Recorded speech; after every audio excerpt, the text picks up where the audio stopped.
Nous sommes de retour en direct dans cette édition du 22 janvier 2026 du live de TV Finance, votre émission quotidienne qui s'attache à comprendre l'actualité. Dieu sait qu'elle est riche et qu'elle va vite, pour vous proposer soit des éclairages, soit tout simplement des stratégies d'investissement au trading pour que vous puissiez aller chercher du rendement dans un environnement qui semble risqué, qui est risqué, mais qui malgré tout offre du rendement à qui sait bien le trouver. Et c'est donc tout l'esprit de notre émission et du travail de Daniel Cohen de Lara. Bonjour Daniel.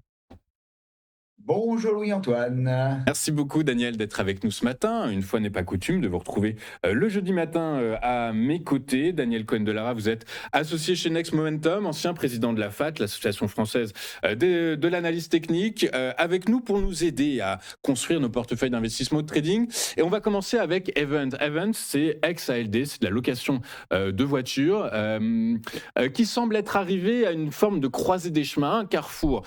Techniquement, on sait que globalement la tendance est haussière, mais là on a l'impression que sous les résistances que le titre a atteint, eh bien on peut aller chercher le plus bas d'un canal ascendant. Est-ce que vous voyez mon graphique déjà? Oui, c'est bien. Alors, un petit instant. Voilà. Excusez-moi, petit réglage technique. Alors, Evans, et comme on le voit sur ce graphique, hein, qui date de mars, dans l'état actuel, de mars de l'année dernière, est dans un canal haussier tout à fait propre, très propre, puisque depuis le démarrage, eh bien, on va du plus haut au plus bas. On n'a pas fait de sortie du canal depuis, en fait, sa création au mois d'avril, mais c'était le 7 avril, c'était le jour de Monsieur Trump. Donc, une tendance qui est clairement haussière. On est venu toucher je zoome, on est venu toucher de la dernière fois la zone de bas de canal ici le 21 novembre, après un gap haussier qui a été ouvert un mois plus tôt. Et depuis ce dernier contact, hein, ici ou là, c'est la même, oui, ici, ce dernier contact le 21 novembre avec la branche basse du canal haussier, eh bien, on est venu tester le haut du canal haussier le 7 janvier. On a fait un sommet historique pour l'actif sur 12,23 € et on a semblé repartir vers le bas du canal pour refaire une rotation à l'intérieur de celui-ci, mais on n'est pas allé au bas du canal. Les acteurs se sont manifestés, n'ont pas attendu le bas du canal, se sont manifestés sur le retracement 50% de Fibonacci de la dernière impulsion haussière ici entre le 10 décembre et le sommet historique. On est venu tester le 50% et la moyenne mobile exponentielle 34 périodes qui est support au cours depuis toute la montée, la période haussière, et on est en train de rebondir sur ce retracement de 50%. J'aime bien ces situations. J'aurais évidemment préféré que ce soit sur le 38,2, mais avec ce qui s'est passé ces derniers jours, c'était pas très facile de tenir. On note quand même ces derniers jours que lorsque les bourses étaient en train de baisser, Evans, lui, continuait à monter. Donc ce matin, on ouvre un gap haussier. Donc la dynamique haussière ne se dément pas. Et donc mes objectifs sont tout d'abord de revenir vers le sommet historique à 12,23 €. Et puis, si les acheteurs ont toujours faim, ont toujours envie, eh bien au-dessus, j'ai mes extensions de Fibonacci de ce dernier rallye, de ce dernier mouvement haussier. Le premier, à le 0,618, est à 12,33 €. C'est un peu l'objectif classique, hein, lorsque l'on est sur un retracement 50%.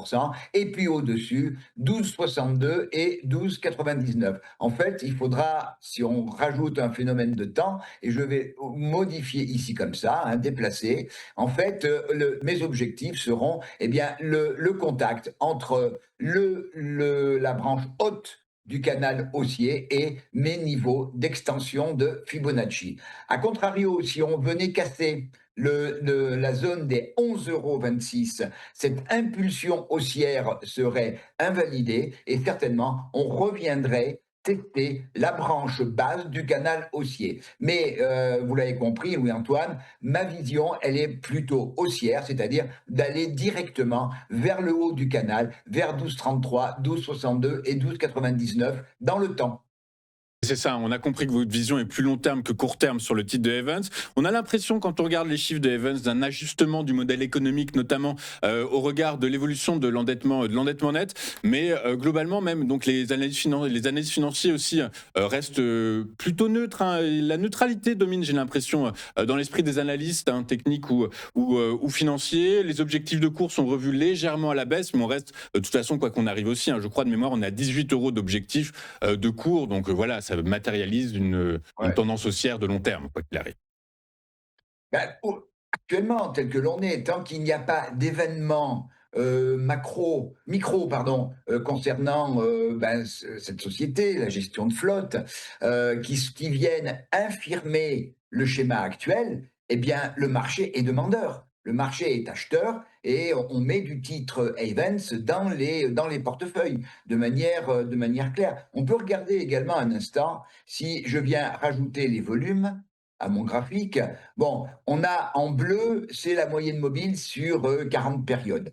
On a quand même une certaine volatilité, hein, et en plus sur des bougies rouges. Mais chaque fois qu'on a un démarrage d'impulsion haussière, elle se fait avec du volume. Et ces derniers jours, alors que l'ambiance des marchés n'était pas particulièrement à sourire, eh bien, on a eu malgré tout sur le titre des volumes qui étaient conformes à la moyenne des 40 dernières périodes et sur des bougies qui étaient vertes, alors que l'indice un peu de base, le CAC, il était plutôt rouge. Donc il y a quand même. Alors, est-ce que c'est. Alors, je n'ai pas regardé si on avait une corrélation négative avec le CAC 40, pas forcément. Mais le schéma aujourd'hui, et on est dans une tendance haussière. Tant que cette tendance n'est pas invalidée pour des raisons microéconomiques, la tendance haussière se poursuit.